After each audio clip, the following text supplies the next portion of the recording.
उसके बाद फियर, डर जो है ये रोकता है 90% लोगों को 10% लोगों की श्रेणी में आने के लिए। Fear is the main factor. अब डर किस चीज का होता है? डर के भी कुछ प्रकार हैं, आइए थोड़े से देख लेते हैं। सबसे बड़ा डर होता है इंसान को fear of failure. Fear of failure क्या है कि अगर मैं नहीं कर पाया तो, अगर मैं फेल हो गया तो, दैट इज द ये फेल होने का जो डर है ये लोगों को ट्राई ही नहीं करने देता। सो कभी भी जितने भी आप सफल लोगों को देखेंगे उनके अंदर एक और कॉमन फैक्टर आप पाएंगे, they don't have fear of failure, they always do their best. वो डर हारने से नहीं डरते, क्योंकि वो हारने से नहीं डरते इसलिए अपना बेस्ट देते हैं। और 90% लोग जो है उनके अंदर डर होता है फेल होने का डर, जिसकी वजह से वो उस चीज को अटेम्प्ट ही नहीं करते, वो प्रयास ही नहीं करते। सालों पहले 98 में मैंने एक पोस्टर देखा था और वो पोस्टर ऐसा दिमाग में छपा कि आज भी ऐसे लग रहा है कि मैं इस समय भी वो पोस्टर मेरे सामने है। वो पोस्टर क्या था?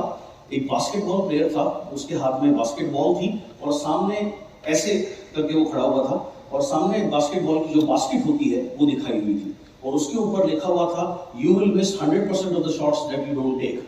यानी आप 100% वो शॉट्स अपनी लाइफ में मिस करोगे जो आप अटेम्प्ट ही नहीं करोगे या जो आप नहीं लोगे।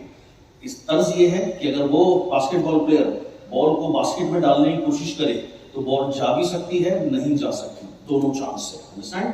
बट अगर वो नहीं डाले तो 100% नहीं जाएगी। Got it? राइट? लाइफ में 90% लोग कभी बड़ा बनने का सोचते ही नहीं है।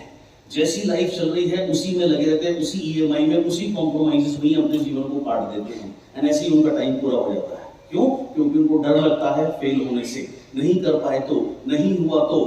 ये जो तो शब्द है ये उनके सारे ड्रीम्स को पहले जो थोड़े बहुत उठते भी हैं उनको वहीं दबा देता है, वहीं खत्म कर देता है। So you should have never fear of failure।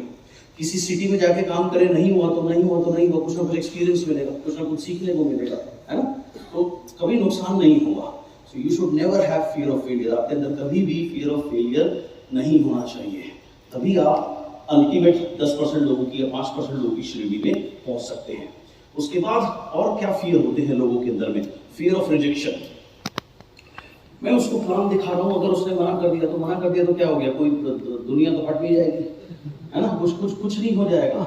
बहुत से लोग प्लान ही नहीं दिखाते अपने जानने वाले लोगों को, पता है क्यों? अंदर ही अंदर उनको डर रहता है, फियर ऑफ रिजेक्शन। उसने मना कर दिया तो अगेन वही बात है, प्लान नहीं दिखाओगे, मना भी हो सकती है, हाँ भी हो सकती है, लेकिन नहीं दिखाओगे तो बिना दिखाए ही 100% ना है। Understand? So fear of rejection. And एक चीज अंडरस्टैंड करो, अगर आप किसी को प्लान दिखाते हो और अगर वो साइन अप नहीं करता या अगर वो नहीं आपके साथ बिजनेस शुरू करता तो वो आपको रिजेक्ट नहीं करता।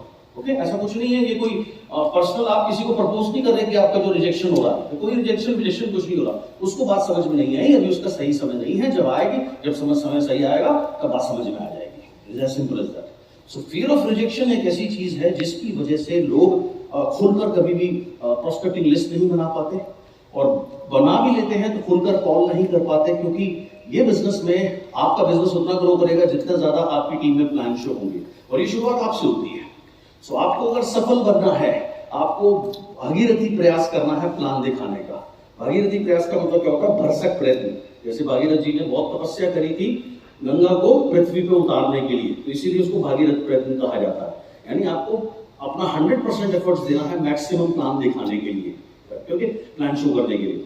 प्लान शो भी दो प्रकार के होते हैं, एक सेल्फ प्लान होता है, एक टीम प्लान होता है। तो दोनों चीजों का कॉम्बिनेशन, जिसको भी लगातार आगे बढ़ते रहना, चाहे आप टीम का 5 लाख रुपए क्यों ना हो, आई डोंट केयर। अगर आपको 10 लाख पे जाना है तो आपको अपने प्लान शो बढ़ाने हैं, दोनों प्लान शो बढ़ाने हैं, personal plan show, team plan show. Now ज्यादातर लोग एक क्या गलती करते हैं, कॉमन गलती इस बिजनेस में लोग क्या करते हैं, थोड़े टाइम के बाद में मैनेजर बन जाते हैं, उसके बाद वो काम करना बंद कर देते हैं, बस वो इंस्ट्रक्शन देते हैं।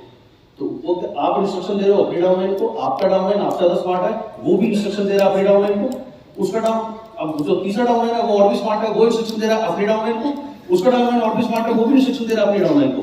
तो काम कोई नहीं कर रहा, सब इंस्ट्रक्शन दे रहे हैं, सब ज्ञान बांट रहे हैं।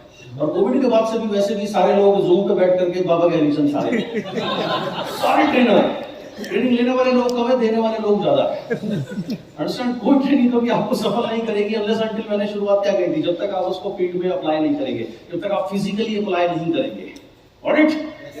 सो फियर ऑफ रिजेक्शन